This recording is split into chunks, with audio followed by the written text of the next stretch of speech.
P M Modi dials to crown prince Mohammed bin Salman. Saudi Arabia के crown prince Mohammed bin Salman को India के PM Modi की जानिब से टेलीफोनिक कॉल की गई है। इंडिया, फ्रांस और यूएई ने एक मैरीटाइम एक्सरसाइज की है, कर रहे हैं बल्कि, और वो तकरीबन मेरा ख्याल है 7 जून को शुरू हुई है। आगे बढ़ गया तो फिर तो यार गुलाम हुसैन साहब फिर इस तरह करते, मोदी से दोस्ती कर लेते, नेतन्याहू को बुला लेते। अगर साजिशों पे ही डॉलर चल रहा है,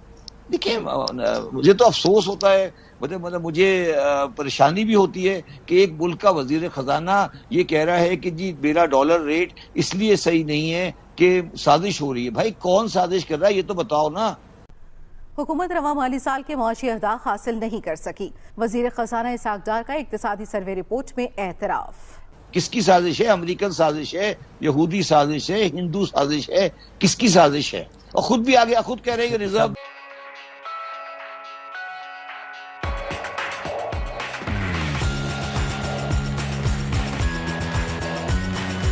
और उस कन्वर्सेशन और डिस्कशन के क्या पॉइंट्स रहे हैं, क्या डिटेल्स हैं, क्यों कॉल किया गया और इसमें किन इश्यूज़ पर बात हुई है और कितनी इम्पॉर्टेंस है इस डिस्कशन की। देखिए, सबसे पहले तो आप ये जान लीजिए कि इंडिया और सऊदी अरेबिया के ताल्लुकात बेहद अच्छे हैं। बायलैटरल रिलेशंस जो कहे जाते हैं उसमें दोनों कंट्रीज़ के बहुत ही कमाल के रिलेशंस हैं। 2019 में इंडिया के पीएम वहाँ पर गए थे सऊदी अरेबिया, उनका बहुत ही पुरतपाक इस्तकबाल किया गया था, उनको बहुत वार्मली वेलकम किया गया था। वहाँ पर फिर एक जो मंदिर है, मतलब एक नहीं है, कई एक बनाए गए हैं वहाँ पर मंदिर, और वहाँ पर उनके स्कूल्स में, कॉलेजेस में ये भी खबरें आती रही हैं कि योगा भी पढ़ाई जाती है, करवाया जाता है, और उनकी कुछ जो महाभारत है उसकी भी कुछ उसमें स्क्रिप्ट वगैरह शामिल किए गए हैं, कुछ हिस्से। ये खबरें हम तक पहुँचती रहीं थ्रू इंटरनेशनल मीडिया, हम आप तक पहुंचाते रहे। लेकिन ये कन्वर्सेशन इसलिए की गई कि इंडिया के पीएम की तरफ से एमबीएस को थैंक यू कहा गया है। थैंक्स किया गया है कि सूडान के क्राइसिस में इंडियन नेशनल्स को वाया जद्दा बहुत अच्छे तरीके से निकाल लिया गया, बचा के निकाल लिया गया। वो जो इवैक्यूएशन हुई है उसके ऊपर थैंक यू कहा गया मोहम्मद बिन सलमान को, और इस पर मोहम्मद बिन सलमान ने अपनी पूरी यकजहती का इजहार किया है। और उन्होंने सिर्फ इंडिया के साथ अपनी दोस्ती और ताल्लुकात और बेहतर ताल्लुकात और आगे बढ़ाने की ही बात नहीं की, बल्कि अपनी सॉलिडारिटी शो की है G20 की कॉन्फ्रेंस के साथ, क्योंकि इसमें यह भी शामिल है कि Mohammed bin Salman conveyed his full support to India's ongoing G20 presidency. अब इसके कुछ और अलग से एंगल्स निकल आते हैं, लेकिन और क्या बात हुई है? और ये बात हुई है कि इंडिया के पीएम मोदी की तरफ से उनको विज़िट करने की इनविटेशन दिया गया है कि आप आएँ और हमारे मुल्क में विज़िट करें, जिसको ऑब्वियसली उन्होंने येस किया होगा। और ये तो खैर बाद में हमें पता चलेगा कि क्या डेट्स मुकर्रर हुई है, वो आ रहे हैं, कब आ रहे हैं, नहीं आ रहे, जो भी है, लेकिन उन्होंने उनको इन्वाइट किया है। लेकिन इसके साथ साथ बायलैटरल इश्यूज़ के साथ साथ मल्टीलैटरल इश्यूज़ और ग्लोबल इश्यूज़ भी डिस्कस हुए हैं, जिसमें आप जानते हैं कि इस वक्त जो सूरत हाल है दुनिया की, उसमें काफ़ी कुछ चल रहा है। अभी अलाइंसेस देखते हैं ना, तो उसमें आप जानते हैं कि इन अलाइंसेस में तो बहुत कुछ चल रहा है, जो ग्रुप्स बन रहे हैं। और ये तो बात ट्रेड सऊदी अरेबिया और इंडिया के दरमियान बहुत बड़ी है, ख़ासतौर पर यूएई और सऊदी अरेबिया से गोल्ड के साथ साथ, और जितनी ट्रेड होती है उसमें तो बाकायदा जो रिफॉर्म्स लाई गई हैं, यानी जो दोनों मुल्कों के बीच आप कह सकते हैं कि जो टेक्निकलिटीज़ हैं ट्रेड में और इन्वेस्टमेंट जो हो रही है दोनों कंट्रीज़ मिल कर साथ कर रहे हैं, उसमें भी यूएई भी इसमें शामिल है। बहुत ऐसी चीज़ें कि जिसमें उनको टैक्सेशन के ऊपर बड़ी सहूलत दी गई है, और फिर कस्टम फ्री करने के लिए प्रोडक्ट्स को वो सहूलतें, ऐसी काफ़ी सहूलतें। हम काफ़ी पहले मैंने एक ऐसा प्रोग्राम किया था जब एक बड़ी खबर हमारे सामने आई थी कि गोल्ड की इस तरह से दोनों मुल्कों के बीच, एक यूएई और इंडिया और सऊदी अरेबिया और इंडिया के बीच एक बड़ी डील हुई थी, जिस पर इन्वेस्टमेंट हुई थी उस तरफ से, तो जिस पर मैंने सारी ये डिटेल्स आप तक पहुंचाई थी। तो ये तो चलता रहता है, यानी मैं ये आपको बता रही हूँ कि ताल्लुकात उनके बहुत ही कमाल के हैं। गो कि हम हमेशा ये कहते रहे हैं कि हमारे बरादराना ताल्लुकात हैं, और अभी भी वो पीछे नहीं हटते, यानी कर्जा वर्जा तो हमें देते रहते हैं, लेकिन देखिए जो कर्ज़ का मामला है ना, वो जो ताल्लुक है, उस ताल्लुक का, उस रिलेशन का इस रिलेशन से कोई कंपैरिजन नहीं किया जा सकता, क्योंकि ये दो तरफा ट्रैफिक है। जैसे मोहब्बत होती है ना सर, तो प्यार भी होंदा की है कि दो तरफा ट्रैफिक होंदी है, एक तरफा ट्रैफिक का कोई फ़ायदा नहीं होता बंदा मर भी जाए तो कोई फ़ायदा नहीं होता। तो इसमें भी यही सिचुएशन है कि हालांकि हमारी दो तरफा है, यानी مسلم امہ اور سب کچھ بڑی محبت ہے ان کو ہم سے. ہمیں پتہ نہیں ہے یا نہیں, ہم کہتے تو ہیں لیکن ہماری محبت جو ہے وہ قرض تک رہتی ہے, ٹھیک ہے. تو لیکن اس کو اگر دیکھیں بھی جی تو وہ تو کوئی برابری نہیں ہو سکتی, ان کو ہم سے کوئی فائدہ نہیں ہے سچ, سوائے اس کے کہ وہ یہ سمجھتے ہیں کہ ہمارے الائنس ہیں ان سے, یعنی ہم ان کو کچھ کہیں گے, جو بھی کہیں گے ہم مانیں گے. وہ جو بھی کہتے ہیں ہم سر جھکا کے مانتے ہیں, اور جو بھی کہیں گے ہم مانیں گے. ان کو معلوم ہے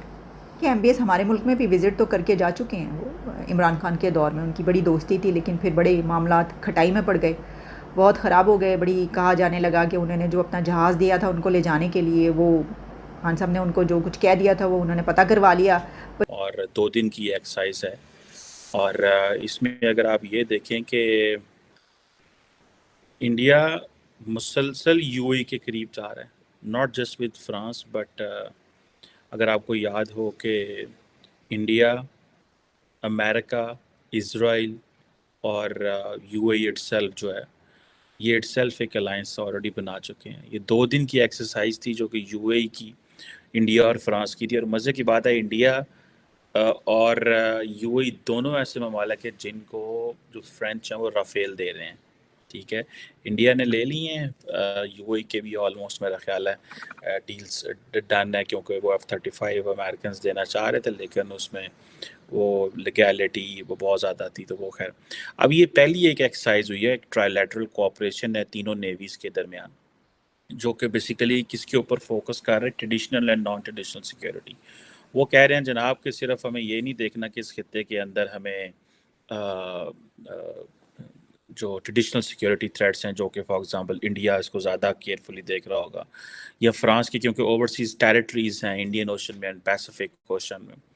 تو وہ کہہ رہے ہیں نان ٹریڈیشنل سیکیورٹی ہمیں دیکھنا ہے, ہمیں انوائرمنٹ کو دیکھنا ہے وہاں پہ, ہمیں جو وہاں پہ جو فار ایگزامپل اگر کئی ممالک میں فلڈز آ جاتے ہیں, کئی ممالک میں ارتھ کویک آ جاتا ہے, یا سونامیز آ جاتے ہیں, تو ہمیں ان چیزوں کو بھی دیکھنا ہے. پھر جو لارجلی انوائرمنٹ پوزیشن چینج ہو رہی ہے اس کو بھی دیکھنا ہے. سو بیسیکلی آج کل تمام جو ممالک ہیں وہ traditional and non traditional security threats کو